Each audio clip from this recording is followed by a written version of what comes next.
bonjour ou bonsoir. Je fais cette petite exhortation qui va s'intituler Le bonheur de la prière. J'avais déjà donné ce message il y a de cela quelques mois en arrière à l'église Mission Évangélique Shekinah.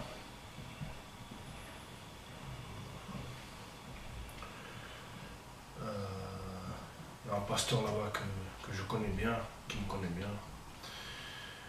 Et ce n'est pas mon pasteur, mais c'est un bon pasteur.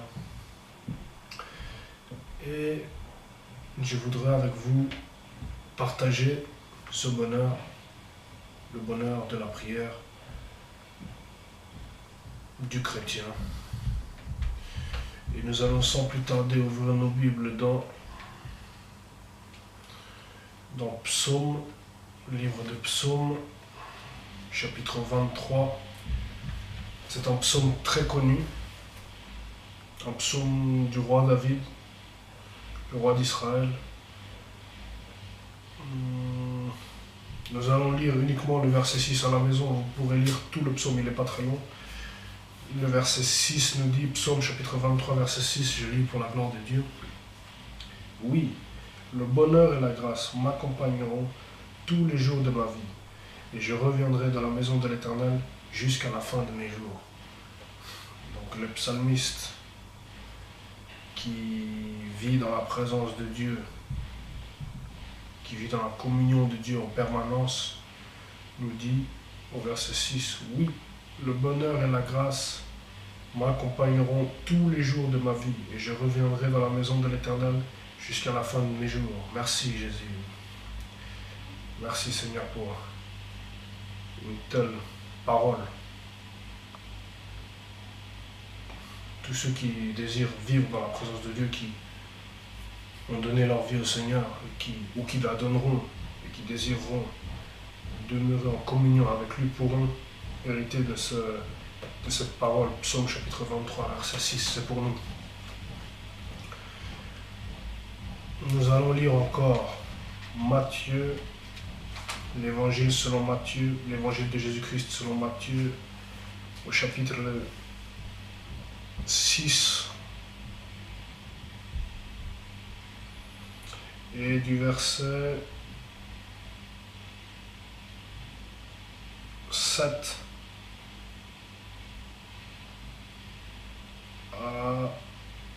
du verset 7 au verset 13. Je lis pour la gloire de Dieu. Matthieu chapitre 6, verset 7, je lis pour la gloire de Dieu. En priant, ne multipliez pas les paroles comme les membres des autres peuples. Ils s'imaginent en effet qu'à force de paroles, ils seront exaucés. Ne les imitez pas. C'est Jésus qui nous a écrit. C'est pas lui qui a écrit, mais disons, il a dit ça et ça a été retranscrit. 8. Ne les imitez pas, car votre Père sait de quoi vous avez besoin avant que vous le lui demandiez. Il sait de quoi on a besoin avant qu'on lui demande. 9. Voici donc comment vous devez prier. Notre Père céleste, que la sainteté de ton nom soit respectée. Que ton règne vienne, que ta volonté soit faite sur la terre comme au ciel. 11. Donne-nous aujourd'hui notre pain quotidien. 12. Pardonne-nous nos offenses comme nous aussi nous pardonnons à ceux qui nous ont offensés. Ne nous expose pas à la tentation, mais délivre-nous du mal, car c'est à toi qu'appartiennent dans tous les siècles le règne, la puissance et la gloire. Amen. Donc là c'est Jésus qui nous explique comment nous devons prier. On a le mode d'emploi. Pas forcément de façon mécanique, répéter ce qu'il nous a dit de faire, mais il y a le procédé, la procédure, l'ordre dans lequel on commence par la sainteté du Père, que ton règne vienne, que ta volonté soit faite, donne-nous notre pain, pardonne-nous, etc., etc. Donc il y a la procédure, et c'est ça ce schéma-là de prière qu'on devrait suivre. Alors pas tout le temps, il y a des fois il y a des prières de combat, des fois des prières d'action, de grâce, il y a différents types de prières, mais ça c'est C'est le mode d'emploi original, entre guillemets. Voilà.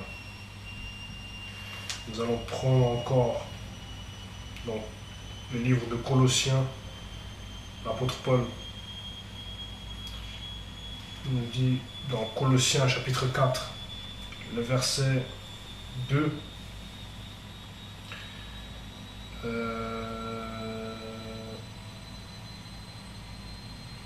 on va même prendre le verset 1, peut-être qu'on va descendre même après le verset 2, on va voir, je lis pour la gloire de Dieu.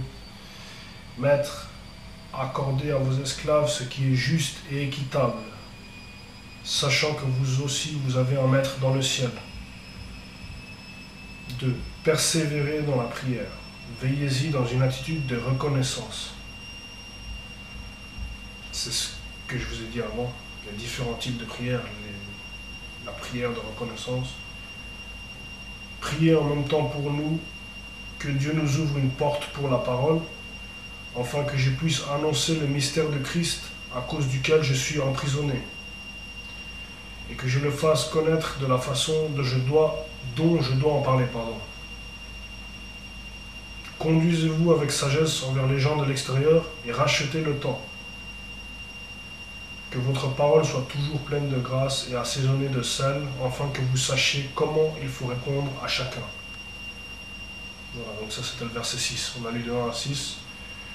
Donc verset 2 nous dit « Persévérez dans la prière, veillez-y dans une attitude de reconnaissance. » Nous devons persévérer dans la prière et y veiller dans une attitude de reconnaissance. Reconnaissance pour tout ce que Dieu fait, tout ce qu'il a déjà fait et tout ce qu'il va faire encore.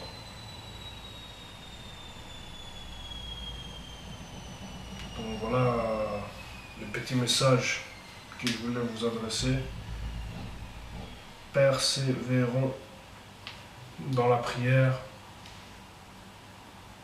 dans l'obéissance, et le bonheur et la grâce nous accompagneront tous les jours de notre vie. Au nom de Jésus. Amen. Soyons bénis.